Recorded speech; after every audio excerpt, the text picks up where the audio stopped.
Any more business to come before the council? Anyone who wants to talk to the council on anything that we haven't yet talked about? If you repeat all of the comments of your earlier... Can we just get the schedule of what's happening next and the... This one on? This is for the video. Yeah. And also in the document where you talk about you'll be providing response to comments to the supplemental, it doesn't say anything about response to comments from the original and what the schedule is with that or if it's happening. So, Mr. Grindstaff, Mr. Stevens. Cindy's got this. Here, Cindy's prepared to deal with this. Okay. I can kick it off, and then if Chris wants to throw any details into that. Okay, yeah, I thought I was off the hook there. Thanks, Greg. No, that's okay. So this schedule, I'm going to run through really quickly. Hopefully it'll answer your questions, and it is kind of based on the outcome of today's meeting. So this schedule is based on really a pens down for us in terms of the plan. So we obviously will go back as staff and with our consulting team and legal team wrap up what revisions need to happen in this final draft Delta plan, largely based on the errata list we went through today and some of the council comments. We then shift gears and we'll wrap up the supplemental volume of the draft EIR. At the same time, we will complete the draft package of regulations that get submitted to Office of Administrative Law, kicks off the rulemaking process. We are shooting to have those done at the very early part of November, both publishing the supplemental volume of the EIR and posting the draft regulations, having those registered with OAL. That kicks off 2 45-day comment periods. They're separate. Our hope is to run those concurrently. That'll take us to just before the Christmas holiday, so sometime around December, mid-December is when the comment periods will end.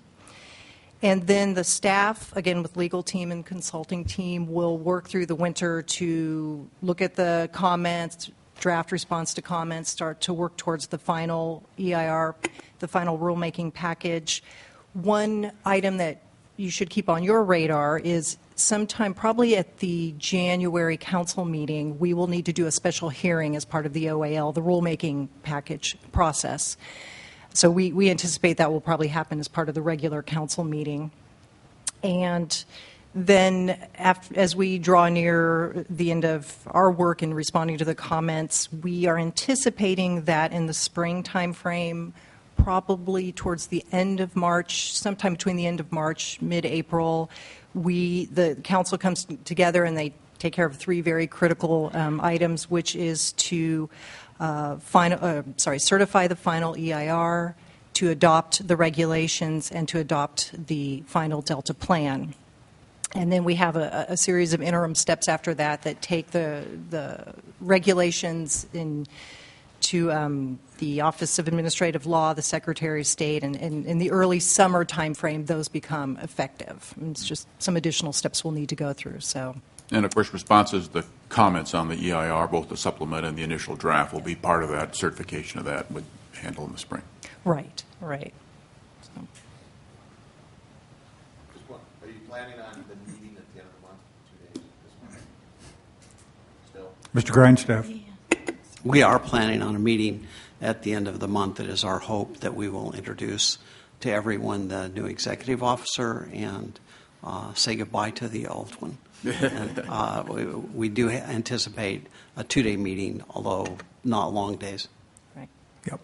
Okay. Phil. All right, Don. Yeah, just a quick question, Cindy. Cindy, after the action that you said we contemplate either late March or early April, do any of those follow-on steps require any further action as you would see it from the council?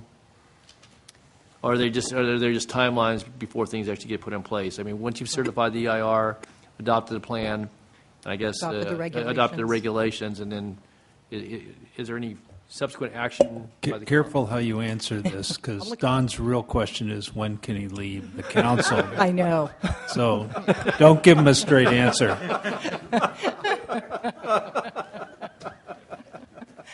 Nothing subtle about Mr. Johnston, I tell you. I'll let Chris dance around this one. Okay. What was the question? Okay. Well, I'll need to report back to the commission as Yeah. well. Well, that's Yeah. part of it, because there will be a change in the chair, and obviously Sure. someone, and again, it's, Sure. you know, not the- Once you adopt the Yeah. Delta plan and adopt the regulations, then to make sure that the regulations become enforceable, you have to send over the regulatory package, which includes what's called a rulemaking file, which will have all the documents that support the regulations. And you got to send it over to the Office of Administrative Law. And they actually have a 30-day working day time frame requirement to review all of the adopted regulations, all the supporting documentations, and they actually have to approve it.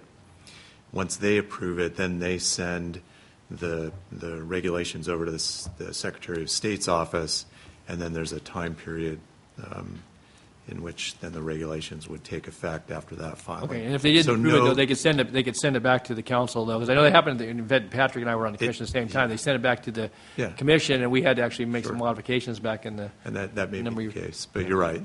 We don't anticipate any Yeah. major actions required of the council after that. Okay, thank you. Except we'll immediately start talking about amending the Delta plan. You understand that? Okay. All right. Anything else, members of council? Okay. Thank you very much. Meeting is adjourned. Hey, Pat.